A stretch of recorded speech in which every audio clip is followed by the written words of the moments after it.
Vous souhaitez faire de l'élevage porcin ou alors vous élevez déjà les porcs mais avez des résultats mitigés, des résultats insatisfaisants.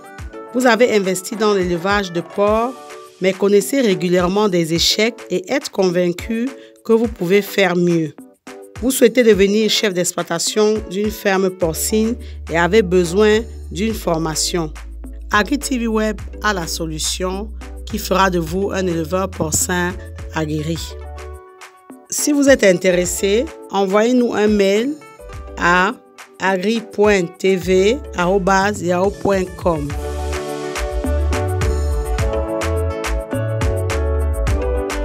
Si vous êtes un abonné d'AgriTV Web et si vous suivez nos vidéos, vous avez dû constater que la plupart des plantes qu'on cultive possèdent des vertus médicales.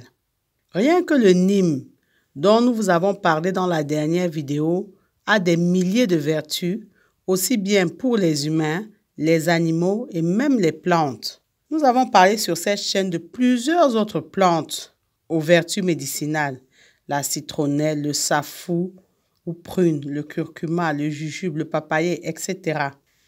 D'ailleurs, si vous consultez le Vidal, c'est la Bible des pharmaciens, c'est la Bible pharmaceutique, vous verrez que l'aspirine est issue de la saule. La digitaline, qui est un médicament bien connu des cardiaques, est extrait de la fleur de digitaline. Ainsi, nombre de médicaments allopathiques sont élaborés à partir des molécules trouvées dans les plantes.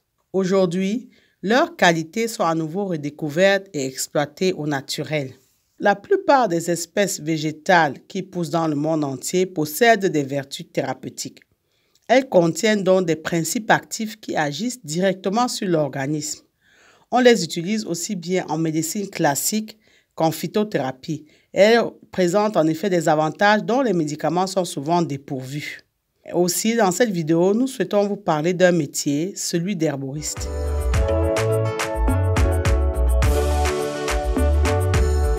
Un herboriste cultive, récolte, sèche et conserve des plantes aromatiques ou médicales afin d'exploiter aussi bien leurs propriétés préventives que leurs vertus curatives. Ce qui fait que l'herboriste est d'abord un agriculteur puisqu'il doit cultiver ces plantes-là. Et il est par ailleurs un commercial parce qu'il doit vendre ses plantes. Il est amené à écouter donc le client pour pouvoir lui proposer le produit le mieux adapté à ses besoins ou alors à sa demande. Donc, l'herboriste extrait des végétaux les éléments qui lui permettent d'obtenir des remèdes sains et naturels qui vendent aux consommateurs. Pour devenir herboriste, il vous faut étudier la phytothérapie. La phytothérapie, c'est l'emploi de plantes ou de médicaments à base de plantes, dont tout ce qui est poudre, préparation en ampoule, infusion, etc. Ceci pour soigner naturellement les différents maux du corps humain. L'herboriste doit donc apprendre les vertus des plantes médicinales, leurs principes actifs, leurs actions thérapeutiques, leurs contre-indications. Il faut savoir qu'il existe des plantes médicinales sauvages, donc qui sont à l'état sauvage dans la nature, et des plantes médicinales de culture. Mais avant tout, l'herboriste doit avoir en tête que son métier consiste à extraire les propriétés curatives et préventives des plantes, sachant que les plantes peuvent être utilisées fraîches ou beaucoup plus souvent sèches. Avec ses acquis sur les plantes, il va donc prélever les attributs préventifs et curatifs des plantes qu'il cultive lui-même. Il possède ainsi une parfaite maîtrise des différents procédés d'extraction, d'élaboration et de transformation des plantes. Il sait identifier et cueillir les végétaux dont il a besoin tout en conservant la biodiversité.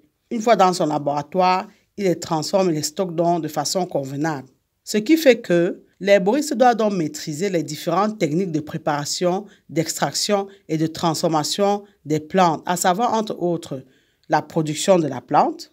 Donc, il faut qu'il cultive les plantes qu'il va utiliser, la cueillette des plantes, leur séchage, la préparation des décoctions, sachant que la plante est laissée plus ou moins longtemps au contact de l'eau qui est portée à ébullition. Il doit maîtriser la macération. Dans le cas de la macération, la plante est laissée plus ou moins longtemps au contact de l'eau froide. Et il doit maîtriser les infusions. Et dans le cas des infusions, on verse de l'eau chaude sur la plante. Donc, Comme on le voit, le métier d'herboriste est donc lié à la culture et à la cueillette des plantes, à la transformation des plantes, à la préparation des plantes, donc toutes les opérations de séchage, décoction, macération, infusion, etc., et à la commercialisation des plantes. En plus de tout ça, l'herboriste doit conseiller ses clients sur l'utilisation des plantes. En tant qu'herboriste, vous pouvez donc ouvrir votre officine, car n'oubliez pas donc que l'herboriste est aussi un spécialiste donc de la vente de ces plantes médicinales-là. Donc, il faut qu'il y ait un lieu où il les vend et il doit savoir vendre et surtout jouer un rôle de conseiller auprès de ses clients. Donc, il doit maîtriser les plantes parce qu'on ne peut pas parler de ce qu'on ne connaît pas. Il faut savoir que dans certains pays, seul le pharmacien est habilité à la vente des plantes médicinales. Ce qui fait que dans ces pays-là, l'herboristerie est sous le monopole des pharmaciens. Donc, avant de vous lancer, il faut vous renseigner quelle est la législation de votre pays en la matière. Néanmoins, même si c'est le cas, vous pouvez toujours cultiver les plantes médicinales ou aromatiques et les vendre à des laboratoires pharmaceutiques.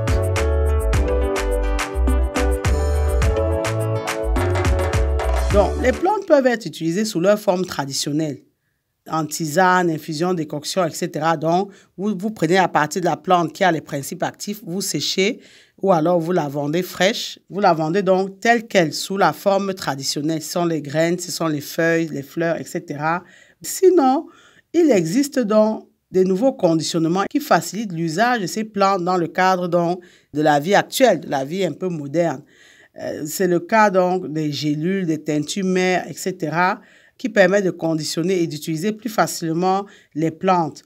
Donc, des procédés plus récents permettent de fabriquer des formes plus modernes, en particulier des poudres, qu'elles soient obtenues par un broyage classique ou par cryobroyage. Bon, le broyage classique, c'est de réduire la partie de la plante en poudre, et le cryobroyage, c'est une technique de broyage à très basse température. On broie donc les plantes médicinales à basse température avec de l'azote liquide pour obtenir une poudre totale, sachant que cette poudre va contenir donc tous les principes actifs de la plante, y compris les vitamines, les enzymes et les composés thermolabiles. Ces poudres totales peuvent donc être ensuite conditionnées sous forme de gélules. Bon, pour ceux qui ne le savent pas, on achète des lots de gélules végétales ou bovines vides et on les remplit. Donc, vous allez acheter des lots de gélules vides et vous allez les remplir avec donc de la poudre. C'est un procédé très simple, confectionner les gélules. C'est pareil pour les tisanes. Il suffit d'acheter des sachets de thé vides ou des sachets de tisane vides et les remplir de feuilles séchées. Et sinon, vous avez une autre forme. Ce sont les extraits hydroalcooliques de plantes fraîches ou les alcoolatures. Ici, après le broyage de la plante, la poudre obtenue est traitée par un solvant, par simple contact ou par lixiviation. On utilise généralement de l'eau ou un alcool ou un mélange hydroalcoolique de titre variable, le plus souvent à chaud. Donc, on mélange donc cette poudre-là à de l'eau ou à un alcool. Le solvant est choisi en fonction de la solubilité des principes actifs recherchés.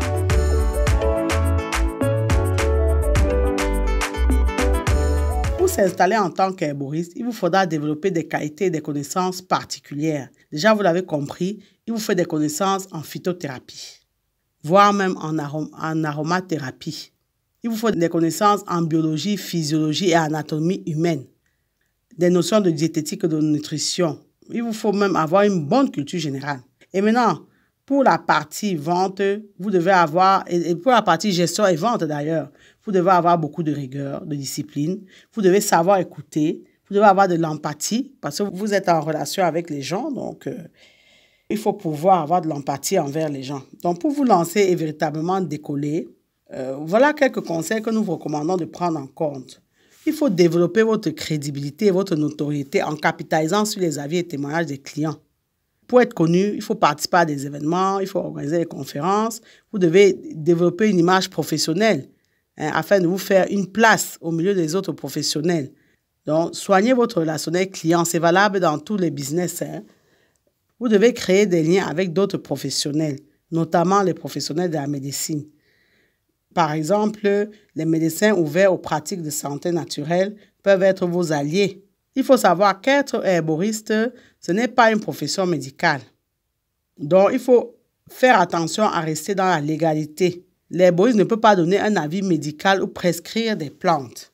Il est vraiment dans le conseil et la vente des produits demandés par les clients. Il n'établit pas de diagnostic médical parce que ce n'est pas un médecin. Donc, il faut faire attention à ne pas tomber sous le coup de l'exercice illégal de la médecine.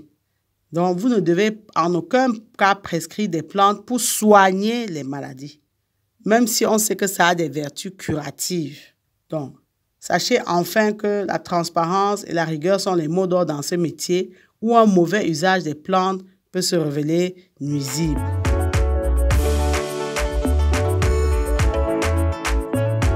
Vous réussirez si vous avez pris le temps de bien vous former. Si vous avez pris le temps de valider votre projet par une étude de marché, oui, je sais, on dit que les études de marché ne servent à rien, mais comme on a toujours dit, il faut faire un minimum d'études pour maîtriser votre marché. Est-ce que c'est utile? Donc, vous devez faire un business plan et un plan financier. Vous devez choisir un local bien situé. Ça, c'est très important. Et vous ne devez pas oublier tout ce qui est marketing et communication sur votre activité. Afin de tirer le meilleur parti des plantes médicinales, il convient de veiller à ce que les herbes et leurs dérivés soient d'excellente qualité. Cela exige qu'elles soient cultivées dans de bonnes conditions, qu'elles soient correctement séchées, qu'elles soient bien conservées et que leur date limite de consommation soit respectée. Le recours à des plantes de mauvaise qualité est bien souvent une perte de temps, étant donné que vous n'en tirerez pas profit parce que les clients à la fin vont vous fuir. S'agissant donc de plantes médicinales, la qualité prime avant tout. Donc en tant qu'agriculteur, vous devez cultiver des meilleures variétés et maîtriser leur conservation. Pensez à concevoir des étiquettes et que ces étiquettes comportent au moins les indications suivantes. Le nom du produit, donc le nom de tous les composants du produit que vous vendez, de la plante que vous vendez, le poids de la gélule ou du comprimé ou du volume du flacon, si vous avez conditionné ça sous ces formes-là. Donc, le poids ou le pourcentage de chaque constituant de la gélule, du comprimé, etc. Le pourcentage de la plante présente dans le produit. Par exemple, si c'est un produit liquide que vous avez dilué, vous avez par exemple dit 1/3 de la plante. Ça veut dire qu'une part d'herbe pour 3 parts de liquide. Et bien entendu, vos coordonnées, votre raison sociale, donc votre nom, vos coordonnées. Bon, pensez à vous couvrir. Prenez quelques précautions parce que si par exemple un patient vous poursuit en justice parce qu'il a acheté un produit chez vous et qu'il ne lui a pas réussi. Donc, il faut penser à souscrire une assurance responsabilité civile professionnelle. C'est une assurance contre les erreurs médicales. Même si vous n'êtes pas médecin, mais prenez ce type d'assurance-là. Donc, vous l'aurez compris, pour être herboriste, il est important d'avoir une solide connaissance des plantes et de leurs vertus. L'herboriste va travailler avec les plantes reconnues officiellement comme médicinales et va les utiliser. En théorie, sachez qu'il n'a pas le droit de mélanger les plantes, mais il peut en revanche les commercialiser, non mélangées. Le métier d'herboriste se concentre sur les propriétés de certains végétaux. Traditionnellement, il a donc à sa charge de les cultiver et de les cueillir. Par la suite, il va les préparer. Donc, il va faire des opérations de séchage, macération, décoction, etc. pour en retirer les principes actifs curatifs. Et enfin, il a également pour mission la commercialisation de ces produits. Vous l'avez donc compris, il s'agit d'abord d'un agriculteur qui travaille à transformer les plantes aux propriétés médicinales. Nous espérons vous avoir donné envie de vous intéresser au métier d'herboriste. N'hésitez pas à commenter la vidéo et à apporter des points d'amélioration si nécessaire. Likez-la, partagez-la au maximum dans vos différents groupes. Ce serait votre façon à vous de nous accompagner dans ce difficile travail de vulgarisation. Abonnez-vous à AgriTV Web et activez la cloche de notification pour ne pas manquer nos vidéos. Et n'oubliez jamais que savoir est le point de départ et c'est agir qui fait et fera toujours toute la différence. Maintenant que vous savez, place à l'action.